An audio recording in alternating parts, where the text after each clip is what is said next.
내 말과 전도함이 설득력 있는 지혜의 말이 아니라 다만 성령의 나타남과 능력으로 하니 이는 너희의 구원이 사람에게 있지 않고 하나님께 있게 하려 함이라.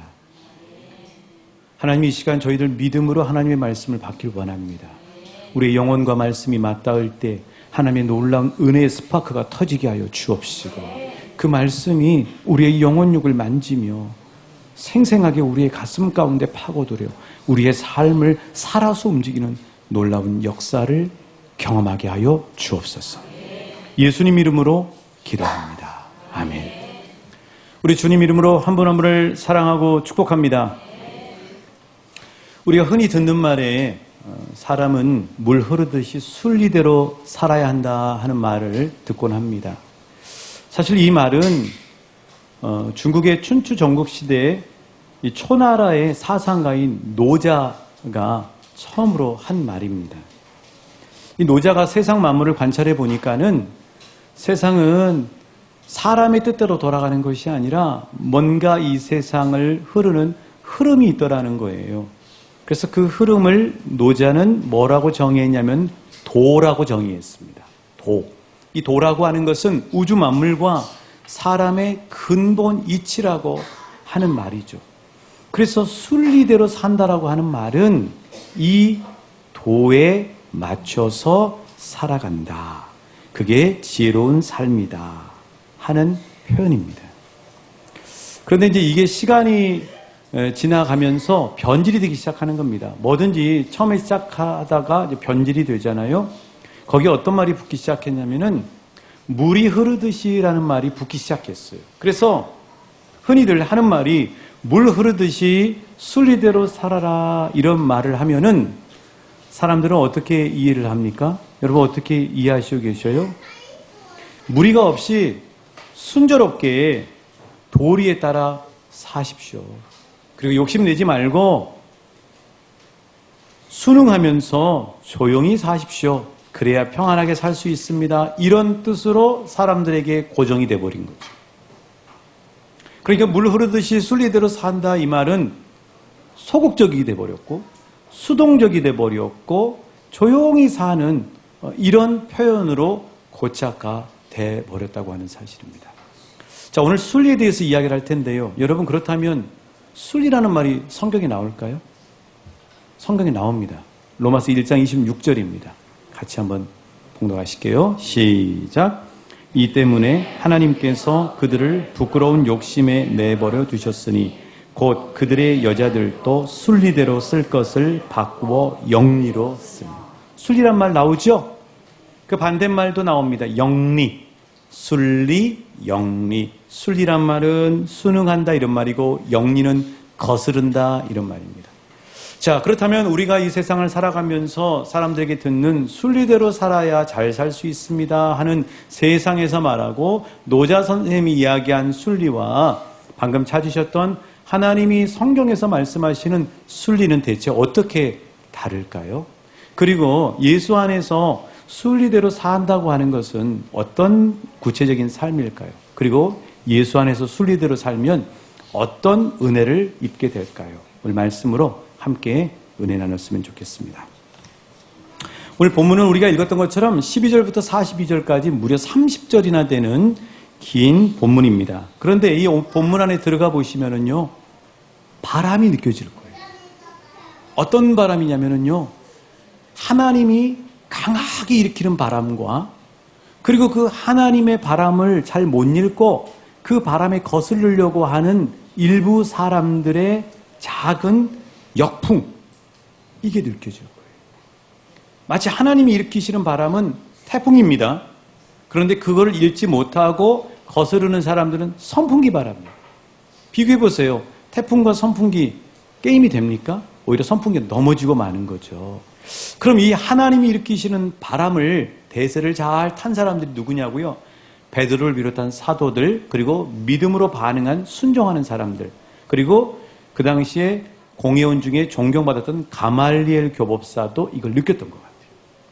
이에 반해서 하나님의 일으키는 바람을 모르고 역풍, 사람이 일으키는 바람을 일으켰던 사람들, 그 사람들은 바로 19절에 보시면은 대제사장과 사두개인들, 그리고 불순종하는 사람들, 그의 부하들이라고 할 수 있겠습니다. 자, 정말 하나님이 일으키시는 바람이 오늘 본문 안에 가득 들어있는지 한번 볼까요? 증거들 한번 5가지 보겠습니다. 12절 한번 보시겠어요?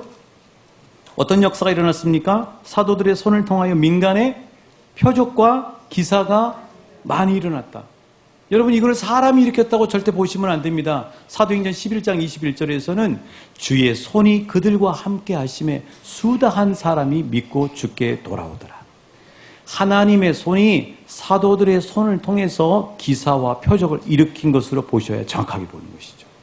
하나님이 일으키시는 바람의 증거입니다. 14절에 보시면은요, 그래서 그렇게 사도들의 기적과 복음 전함을 통해서 믿고 주께로 나오는 사람들이 엄청나게 많게 된 거죠. 이게 바로 하나님이 일으키시는 바람 아니겠습니까? 또 19절 20절 보시겠어요? 이 꼴을 못 보고 시기해서 감옥에다가 사도들을 집어넣었는데 하나님이 주의 사자를 보내서, 천사를 보내서 사도들을 끄집어냅니다. 이건 역시 하나님이 일으키시는 바람인 거죠. 39절에 보시면은 가말리엘이 나오죠. 이 가말리엘 교법사가 말하는데 이 사람이 바로 하나님의 바람을 느꼈던 것 같아요. 그래서 중재를 하면서 마무리가 됩니다. 41절에 보시면 사도들이 능욕을 받는데, 능욕이라고 하는 것은 조롱을 받는 거죠. 조롱을 받으면서도 어떻게 하나님의 복음을 전하기를 그치지 않아요? 기쁨으로 복음 전하는 것을 42절에 보면 그치지 않는 거죠. 어떻습니까, 여러분? 하나님의 바람이 세게 부나요? 태풍급입니까? 하나님의 바람이 강하게 불잖아요. 그러니까 순리대로 산다고 하는 말은 이런 하나님의 방향과 바람의 방향과 흐름을 타고 가는 거예요. 자, 노자 선생님이 이야기하고 세상에서 말하는 순리는 주체가 없습니다. 주체가 모호해요. 그냥 흐름이 있더라 하고 끝나버려요.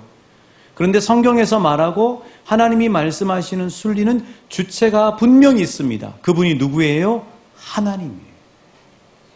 하나님이 이끄시는 흐름이 있다는 거예요. 그게 바로 성경에서 말하는 순리인 것입니다. 자, 그러면 하나님이 일으키시는 이 순리라고 하는 바람은 구체적으로 어떤 내용이고 무엇인가? 그리고 이 순리를 따르면 어떤 유익을 얻을 수 있을까? 첫 번째, 순리대로 산다는 것은 무엇이냐면 따라해 주시겠습니다. 예수님을 왕이요 주인으로 삼는 것이다. 하나님이 이 땅에 정해놓은 첫 번째 순리는 뭐냐면 예수님이 임금, 왕이시고 주인이시라는 것을 자기 것으로 받아들이는 것. 이게 바로 하나님 말씀하시는 첫 번째 순리입니다. 자, 오늘 본문에 보시면 베드로와 사도들은 종교 지도자들의 온갖 방해에도 불구하고 예수님이 왕이시요 주님이시라고 선포하고 있습니다. 29절 32절이죠. 29절부터 32절까지 같이 봉독하십니다. 시작. 베드로와 사도들이 대답하여 이르되 사람보다 하나님께 순종하는 것이 마땅합니다. 너희에게 나무에 달아 죽인 예수를 우리 조상의 하나님이 살리시고 이스라엘에게 회개함과 죄사함을 주시려고 그를 오른손으로 높이사 임금과 구주로 삼으셨느니라. 우리는 이 일의 증인이요 하나님이 자기에게 순종하는 사람들에게 주신 성령도 그러하니라 하더라. 어떻습니까, 여러분? 이 베드로와 사도들은 뭐라고 선포해요? 하나님이 예수님을 살리셨습니다. 그리고 그 예수님을 오른손으로 들으셔서 온 세상의 임금과 구주로 삼으셨습니다. 하고 증언하고 있잖아요. 하나님이 일으키는 이 엄청난 순리의 바람을 타고 있는 제자들은 이 사실을 받아들였고 알고 있었고 선포하고 있는 것이죠. 여러분, 베드로를 보셨어요. 베드로가 그랬잖아요. 예수님께 최고의 고백을 하잖아요. 그게 마태복음 16장 16절부터 17절까지 말씀이죠. 주는 그리스도시요 살아계신 하나님의 아들이십니다. 이렇게 선포하니까 예수님 너무 기쁘셨어요. 그러면서 베드로에게 정확하게 찝어주시기를 네가 한 게 아니야. 이는 하늘에 계신 내 아버지께서 너에게 알게 하신 것이야. 하고 말씀해 주시고 있습니다. 하나님 아버지가 예수님은 왕이시요 구주이심을 알고 선포하게 해주셨다고 하는 사실이에요. 사랑하는 여러분, 이 사실을 믿으십니까? 이 사실을 믿으실 수 있기를 축복합니다. 이 땅에서 믿으실 수 있기를 축복합니다. 예수님이 왕이십니다. 예수님이 주인이십니다. 예수님이 유일한 구원자이십니다. 하고 이 땅에서 믿으실 때 여러분은 구원받는 최고의 복을 선물 받게 될 줄 믿습니다. 자, 그런데 이 첫 번째 하나님이 가르쳐 주신 순리, 예수님이 왕이요 주인이라고 하면 하는 이 순리를 삼는 게 왜 중요하냐면은 많은 유익이 있어요. 학교 다닐 때 우리가 이런 그림을 많이 봤을 거예요. 먹이사슬이라고 하는 피라미드. 보시면 맨 밑에 생산자가 있고요. 그 다음에 쥐라든가 나비 같은 1차 소비자, 뱀과 참새와 같은 2차 소비자, 매나 포유류 같은 3차 소비자. 이게 바로 먹이사슬의 피라미드입니다.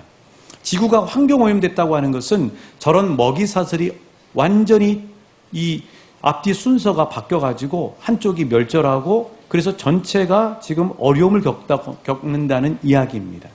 그런데 여러분, 저 피라미드처럼 저 피라미드가 순서가 잘 맞춰져야 건강하게 이 지구 환경과 우리들이 건강하고 풍성하게 살아가는 것처럼 우리 삶이 건강하고 풍성하려면 영적 피라미드가 잘 우선순위가 정해져야 돼요. 그럼 어떤 게 건강한 영적 피라미드냐고 이겁니다. 맨 위에 누가 계세요? 예수님이 계셔요. 그 밑에 누가 있어요? 사람이 있어요. 나, 다른 사람. 그 다음에 누가 있어요? 동물들. 그 다음에 돈, 물질, 일, 기타 등등 이렇게 돼 있는 것이 바로 하나님의 순리라고 하는 거예요. 하나님이 이렇게 만들어 놓으신 이 질서가 하나님이 말씀하신 순리라는 거예요. 그런데 이 순리가 뒤바뀌기 시작하면 그때부터는 인간은 어떻게 되냐면 종이 되기 시작합니다. 주인의 자리에 예수님을 딱 섬겨서 모셔놓으면 그 밑에 있는 모든 세상 만물들은 인간이 부릴 수가 있어요. 그리고 제대로 하나님의 영광을 위해 사용할 수가 있습니다. 그런데 그게 아니라 예수님 자리에다가 개를 올려놓고 예수님 자리에다가 돈을 올려놓고 예수님 자리에다가 스마트폰을 올려놓고 예수님 자리에다가 사람을 올려놓기 시작하면 내가 어떻게 되냐면은 나답지를 못하고 그 것에 의해서 주인 노릇하는 것에 의해서 내가 착취를 당하기 시작해요. 자기는 착취 안 당한다고 생각하죠. 그러나 자신은 착취를 당하고 있어요. 이 사물의 소멸이라고 하는 이 한병철 씨가 쓴 책이 있습니다. 아주 얇은 책인데요. 이 책이 뭐냐면 우리는 오늘 어떤 세계에 살고 있는가를 이야기해요. 스마트폰에 대한 얘기를 합니다. 이 어렸을 때부터 스마트폰을 갖기 시작하면 자폐적인 성향으로 빠진다는 거죠. 그리고 스마트폰이 주인이 되기 시작하면 사람이 탈탈 털리기 시작하는 거예요. 내면이 채워지는 것이 아니라 탈탈 털리기 시작하고 실은 스마트폰이 뭐냐면은 우리도 모르는 정보원이라는 거예요. 마음대로 한번 이것저것 어플 다 눌러봐 하는데 예를 들어서 건강 어플을 쓴다 그러면 건강 어플에 대한 내 모든 자료가 전부 다 그 회사에 데이터가 올라가는 거예요. 그 실은 스마트폰이 어떻게 보면 우리의 모든 정보를 거기다 다 알려주는 거죠. 그 사람들은 그걸 가지고 돈을 버는 거예요. 이 세상에 돌아가는 거를 꿰뚫어 보는 한 철학자의 이야기입니다. 여러분, 그림 하나, 사진 하나 보여드릴게요. 이런 우스갯사진이 있더라고요. 저 보세요. 저게 어디서 인용한 사진이냐면요. 주객전도라는 말을 찾으면 나무 위키에 나오는 말입니다. 주인과 종이 뒤바뀌는 사진을 이야기할 때 저렇게 해놨어요. 이런 거죠. 어떤 개가 있는 거예요. 아주 개가 진돗개보다 똑똑한 거예요. 그래서 이 개에게 주인이 야, 이제 마당에 물을 주려고 그러는데 수도꼭지 틀어. 그러면 수도꼭지 틀어요. 너 리모컨 가져와. 그럼 리모컨 딱 물어서 가져와요. 공 가져와. 그럼 공을 가져옵니다. 아주 영특한 개가 진짜 있습니다. 근데 그 개 때문에 이 주인이 유명해졌어요. 근데 어느 날부터 주객이 전도되기 시작해요. 뭐예요? 그 개가 더 유명해진 거예요. 그 개가 주체가 돼버린 거예요. 그 개가 있기 때문에 그 주인이 있는 상황이 돼버리는 거죠. 그러면서 방금 보셨던 것처럼 이제는 개가 사람을 끄는 게 아니라 주인이 개를 끌고 있는 상황이 돼버리는 거죠. 어떨 때요? 하나님이 말씀하신 첫 번째 순리인 예수님이 가장 주인이 될 때 우리는 그 모든 것들을 제대로 질서 있게 다스리고 통치하고 하나님의 영광을 위해 제대로 사용할 수 있습니다. 중독이라고 하는 게 그런 거잖아요. 마약이 됐건 술이 됐건 무슨 여러 가지 중독들이 다 우리보다 주인이 돼버린 거잖아요. 그러면서 인간이 완전히 탈탈 털리면서 무너지기 시작하는 거죠. 사랑하는 여러분, 우리의 평생의 고백, 하나님 말씀하신 첫 번째 순리인 예수님이 왕이시고 구주이심, 그걸 삼고 하나님 앞에 평생 예수님을 높여드리는 주인 삼는 저와 여러분 되시길 주님의 이름으로 축복합니다. 그게 첫 번째 하나님 말씀하신 순리라고 하는 거죠. 하나님이 말씀하시는 두 번째 순리대로 산다고 하는 것은 한번 따라해 주십니다. 삶 속에서 하나님의 흐름을 타는 것이다. 자, 오늘 본문을 보시면 베드로를 비롯한 사도들은 솔로몬 행각에 있든지 아니면은 주의 천사에 의해서 옥에서 빠져나왔든지 이들은 매 순간 하나님이 이끄시는 흐름과 바람을 타고 있음을 볼 수 있습니다. 자, 사도들이 감옥에서 빠져나오자마자 그들은 무엇을 했다고 말씀하고 있어요? 19절부터 21절 상반절입니다.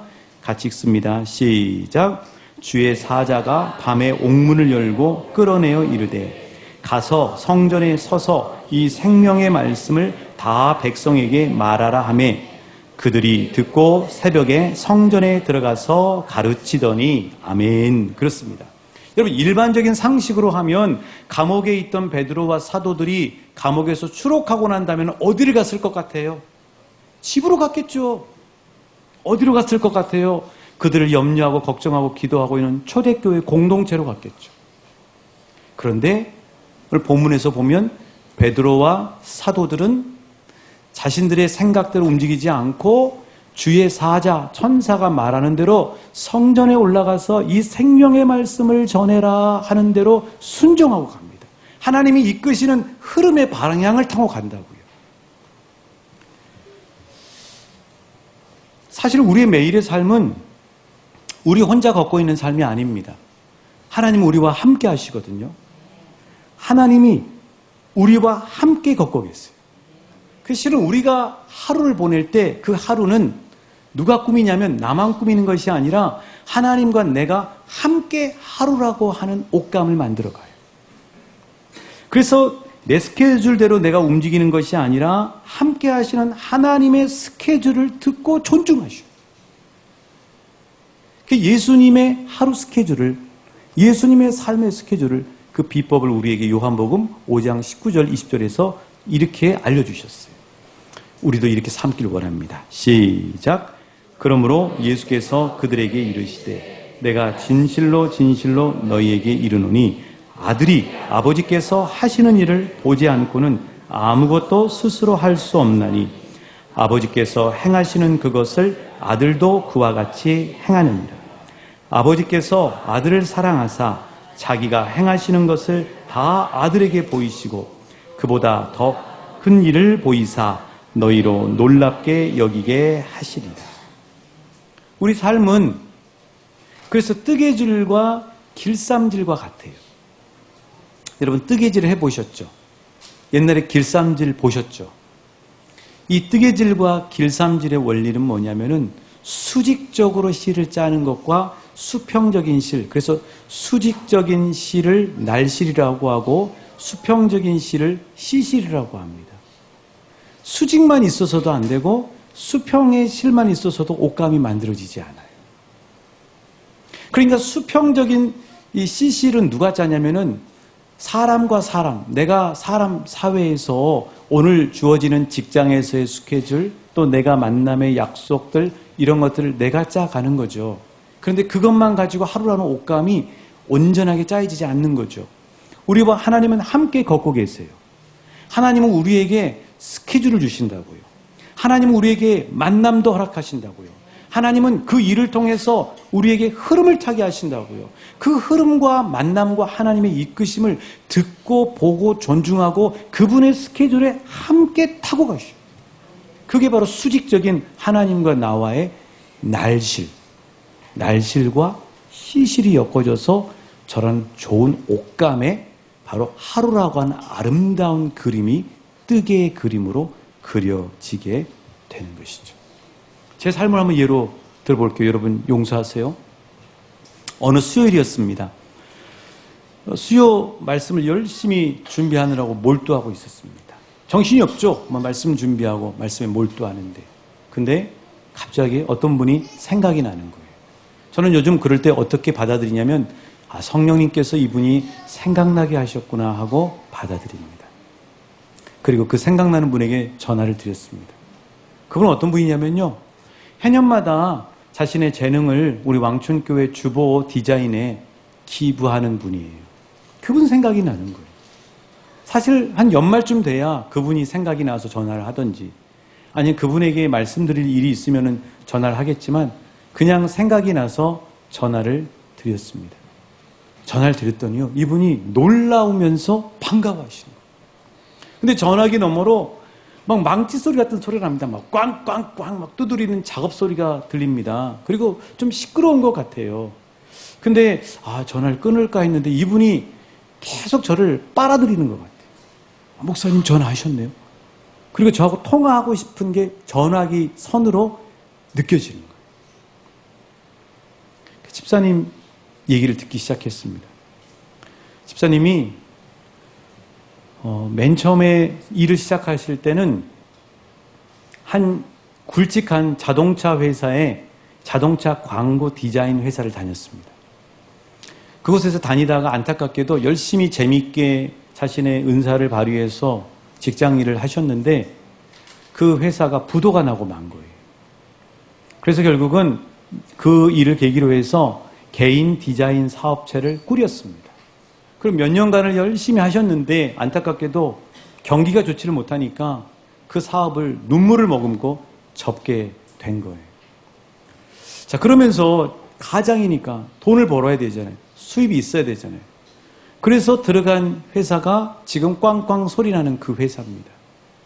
근데 그 회사에 막상 들어가서 일을 해보니까 사장님이 완전히 비인격적으로 대한다는 거예요. 막 욕을 하고 비인격적으로 무시하고 월급도 제대로 안 주고 이제 그런 상황 가운데 있는 거죠. 그 얘기를 이제 한쪽에 이렇게 잠깐 떨어지셔서 저하고 통화를 하셨는데 둘이 수화기를 들고 같이 울었습니다. 저는 이상하게 그런 게 좀 많아요. 한적한 익산에 떨어져 있는데 저 멀리 있는 분이 어쩌다가 통화해서 막 울면서 그분을 위해서 기도해 주는 그런 일들을 자주 하곤 합니다. 하나님이 그렇게 쓰시는 게 아닌가 하는 생각이 듭니다. 전화기를 붙들고 그렇게 기도했습니다. 하나님, 지금은 비록 힘들고 어렵지만은 반드시 합력해서 선을 이루시는 하나님께서 우리 집사님을 가장 복되게 선하게 이끌어 주옵소서 하고 전화기를 끊었습니다. 그 이후에 하나님이 이 집사님의 삶에 새해를 시작하시는 거죠. 집사님 기도 중에 우리 그 젊은 친구들이 많이 요즘 알고 있는 인생 네컷과 같은 그런 사진 찍는, 스티커 사진을 찍는 그게 생각이 나게 하신 거예요. 그래서 이분이 용기를 가지고 기도하면서 인생 네컷은 아니지만 스튜디오를 만든 겁니다. 그리고 자신이 워낙 그 포토샵이라든가 이런 걸 전공을 했기 때문에 아이디어를 거기다가 넣어서 또 원래 친절하시고 따뜻하신 분이기 때문에 친절하고 따뜻하게 손님들을 대하시기 시작한 거예요. 지금은 그 사업이 너무너무 잘 돼가지고 뭐 안정을 찾았을 뿐만 아니라 교회에서 감당하고 있는 교사의 직분 또 새가족 섬김의 직분까지 잘 감당하시면서 그렇게 사시고 계신다는 겁니다. 만약에 제가 그 바쁜 설교 준비 중에 성령님께서 생각나게 하는 그분에게 전화를 안 했다면 어떻게 됐을까요? 하나님은 그분을 사랑하시기 때문에 저 말고 다른 분을 통해서 그분을 위로하시고 세우셨을 것입니다. 그러나 제가 그 바쁜 설교 사역 준비 중에도 하나님께서 흐름을 주시고 생각나게 하셔서 그 하나님이 이끄시는 그 매일의 매 순간의 삶의 흐름에 순종하고 타고 갔더니 저는 정말 천하보다 귀한 한 분을 잘 세우는데 조금이나마 쓰임받을 수 있게 되었다고 하는 사실이죠. 여러분, 그러니까 저의 하루는, 저의 인생의 삶의 시간은 저의 이 시실과 하나님이 순간순간 이끌어주시는 날실이 함께 교차하면서 아름답고 복된 그런 옷감이 하나님 앞에 또 제 인생 가운데 이렇게 수놓아지는 거 아니겠습니까? 사랑하는 여러분, 여러분 성실히 사시고 또 열심히 사시는 거 알지만 기왕이면 하나님과 함께 하셔서 하나님 아버지가 이끄시는 흐름을 타셔서 매일매일 크고 놀라운 일들을 수놓으시는 날실과 시실의 옷감을 짜시는 복된 한 분 한 분의 삶이 되시길 주님의 이름으로 축복합니다. 세 번째로 하나님께서 우리에게 말씀하시는 순리대로 산다고 하는 것은 따라해 주십니다. 하나님의 역사적 구원 계획을 타고 가는 것이다.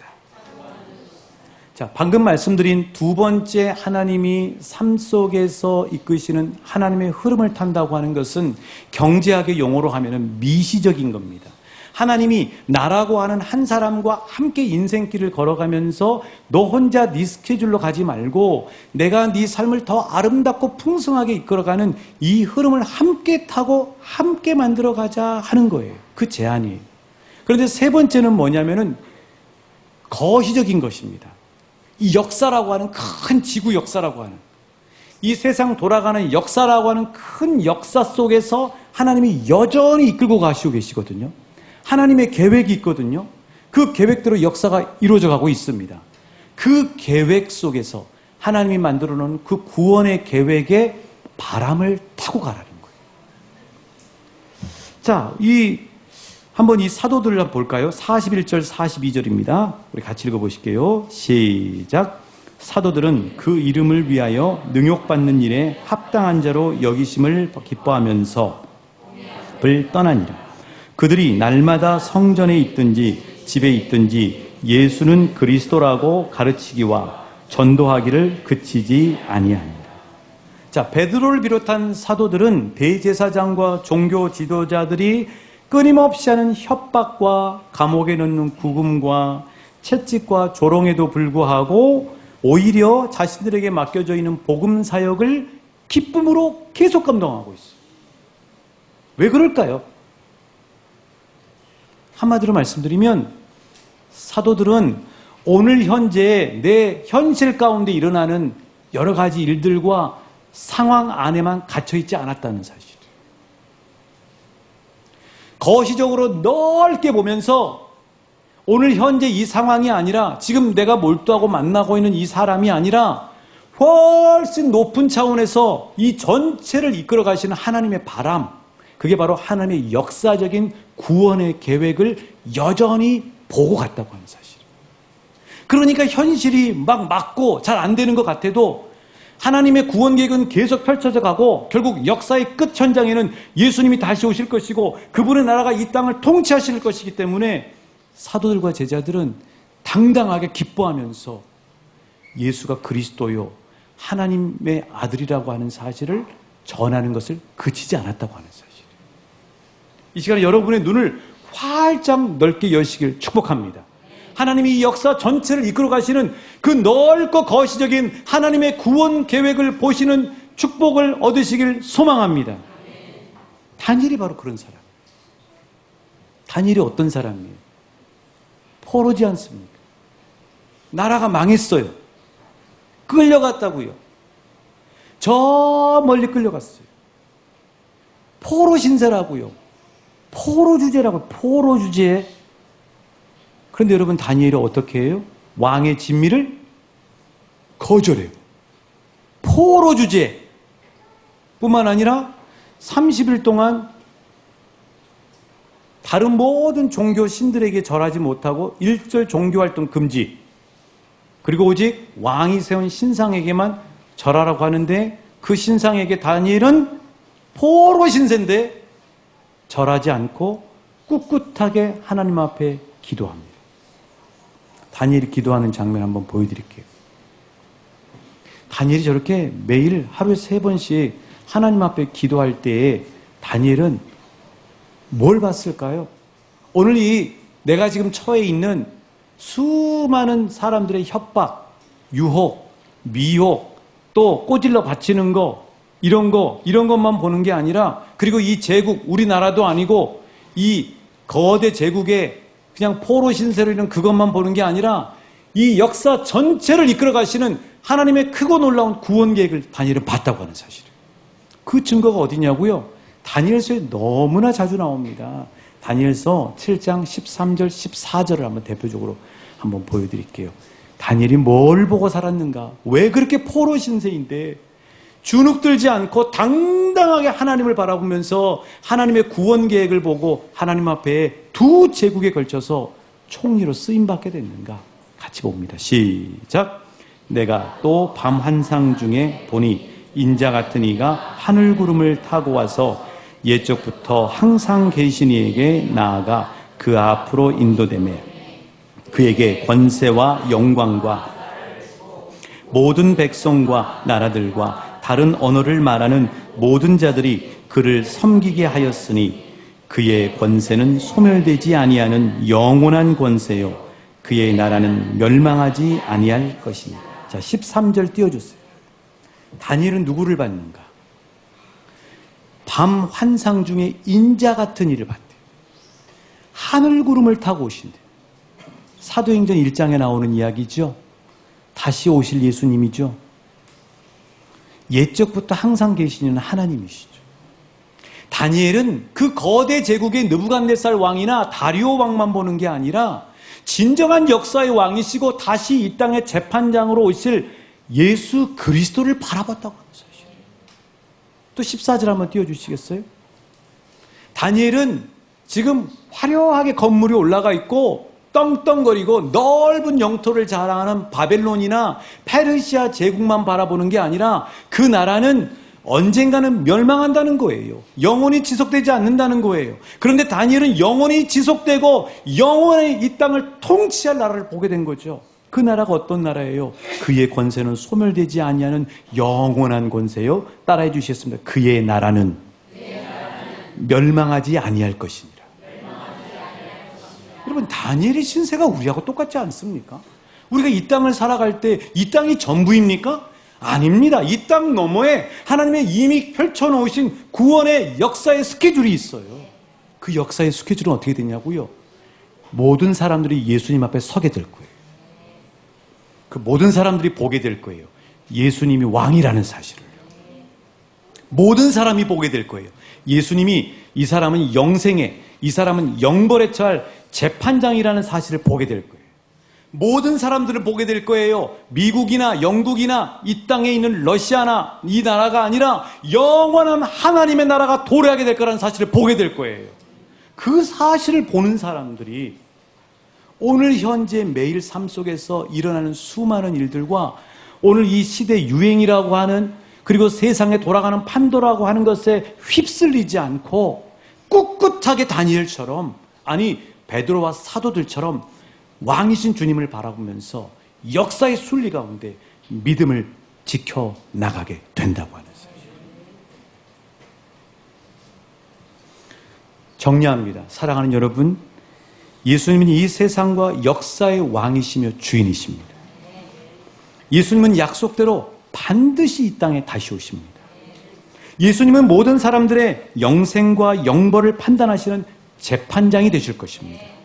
예수님은 공중권세를 잡고 있는 사탄 마귀와 악의 무리들을 무적행에 넣을 것입니다.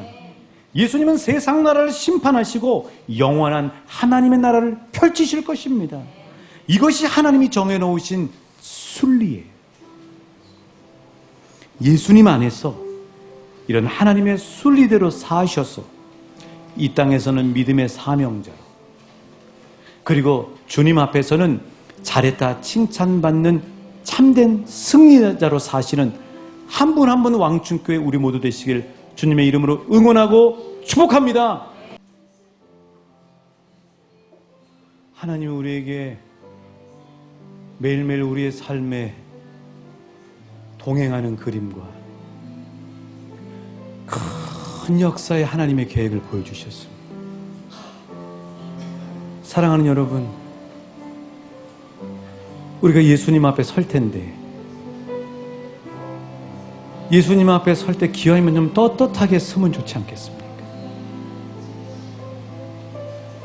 이 한시적인 이 대한민국, 아니 21세기 2023년도 매일 내 삶에 주어지는 이 삶에서 빠져나오시고 하나님이 넓은 구원 계획을 보고 예수님을 가장 위에다 올려놓으시고 모든 것을 하나님의 나라와 영광을 위해서 다스리시고 통치하시고 하나님이 맡기신 사명을 기쁨으로 감당하신 우리 왕춘교회와 한 분 한 분 되시길 주님의 이름으로 축복합니다.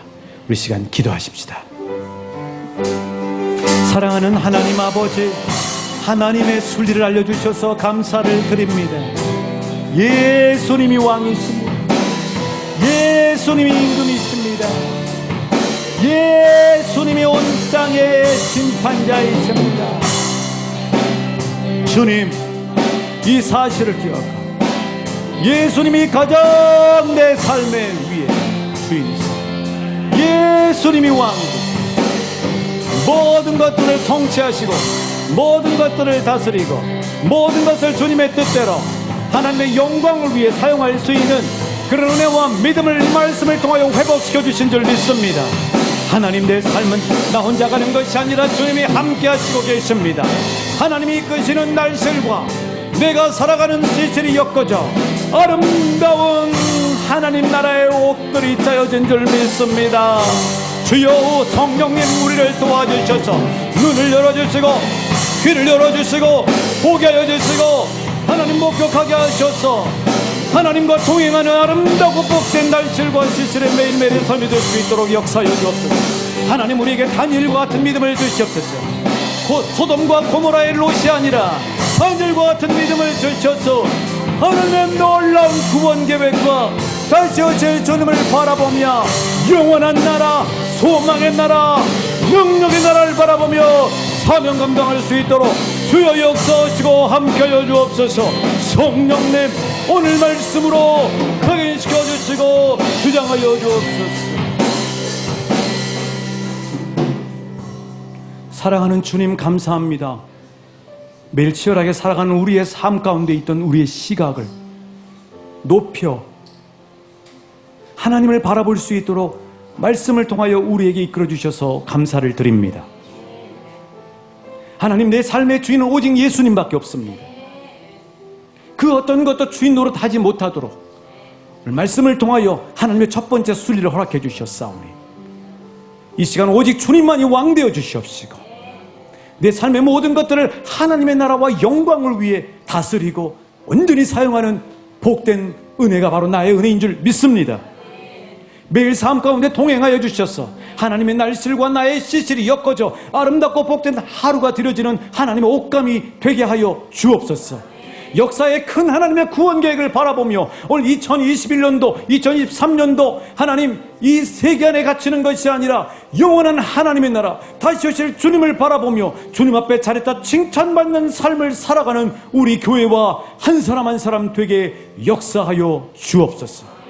주 예수 그리스도의 은혜와 우리 아버지 하나님의 가히 없으신 사랑과 성령 하나님의 날마다 진리로 이끄심의 역사가 예수 안에서 하나님의 순리로 사는 삶을 살기로 결단하며 삶의 자리로 나아가는 모든 이들에게 영원까지 함께 하시기를 간절히 축원하옵나이다. 아멘.